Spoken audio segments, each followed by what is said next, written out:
there will be no current flowing through the 45, meaning all current is going to be going in this direction through the 30.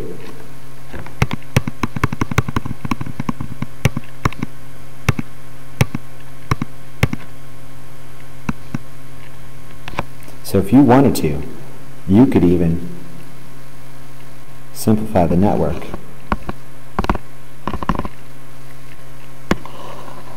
as if the 45 wasn't even there.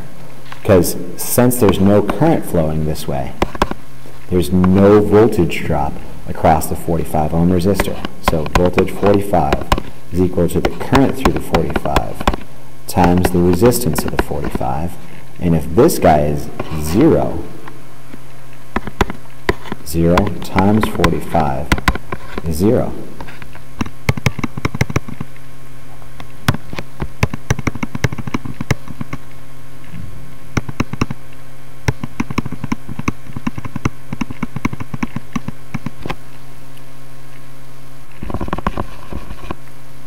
So now it looks like it's a pretty simple voltage divider network where there's a certain amount of current going through this way, and we don't even need to worry about the current here because we're looking for the open circuit voltage. The voltage appears across there is 30 divided by 30 plus 30. In this case, that's a 12-volt source.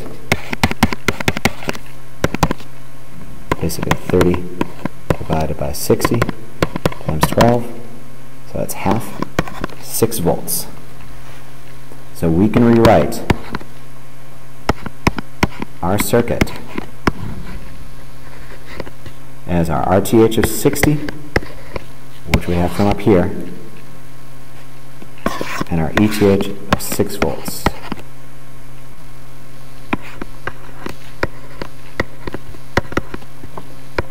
Look up our load resistor, and whatever our RL is, we can calculate it using some pretty simple steps. What about this circuit here? Looks like we've got a 2 amp current source pointing some current north, and we've got a 40 ohm and a 20 ohm resistor. Okay, we've got a load resistor hooked up to terminal A and B, and we want to see if we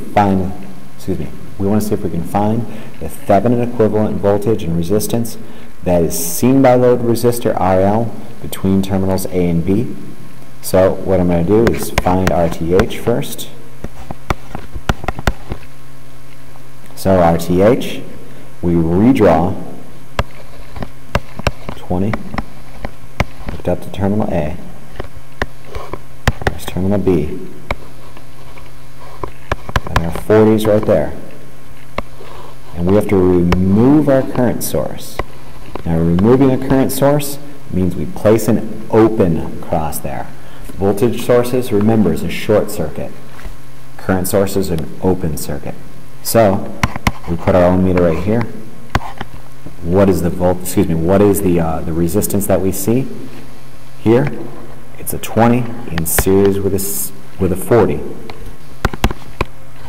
20 plus 40 equals 60 ohms. Pretty easy. Again, here, this giant open circuit right here, that has not even come into play because the resistance is infinite for an open circuit. And again, it's the 20 in series with a 40. Okay, let's go ahead and find the ETH now. Okay, all you got to do here, keep your regular circuit.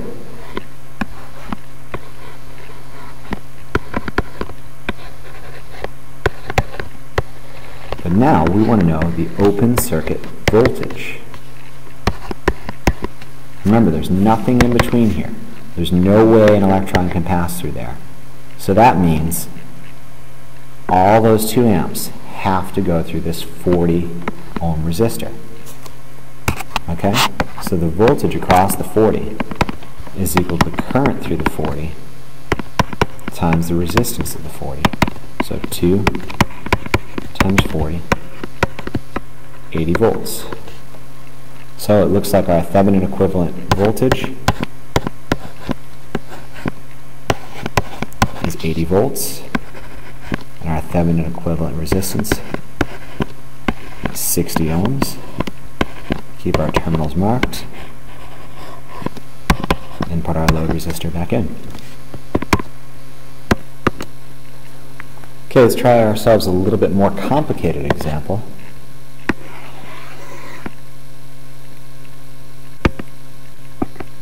Where we've got two sources. Okay, this is going to cause some difficulty.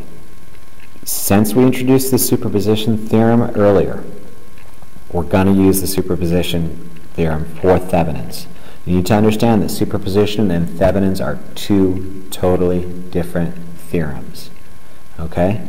So, just because we're using superposition theorem for Thevenin's theorem does not mean they are interrelated, okay?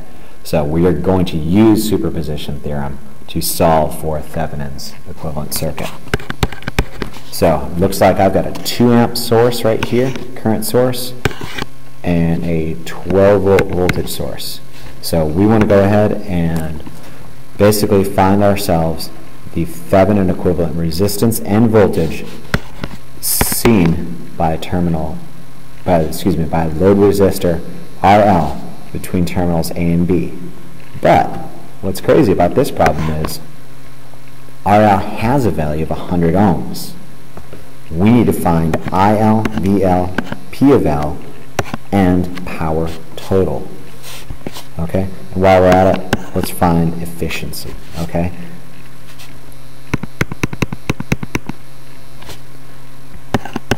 So, we need to go ahead and find RTH, ETH, and all these guys right here. Okay? So, first off, let's find RTH. We need to remove all sources. And how do we remove all sources? We're going to go ahead and replace our 2 amp current source with an open. We're going to keep our 40 right there where it is. We're going to keep our 10 where it is. Oops, excuse me, I don't know why I put 100. Keep our 30 where it was. And then we're going to replace our 12 volt source with a short circuit. Now we want to know what is the voltage, what is the resistance seen by an ohm meter placed right here. It looks like it is a 10 in series with a 40 in parallel with the 30. Because again, there's no way that an electron can go that way. It's basically a 50 in parallel with a 30. Do our math here. 50 in parallel with 30. It's going to give us 18.75 ohms is our RTH. Okay? Okay, now we want to find the open circuit voltage. Here comes a problem.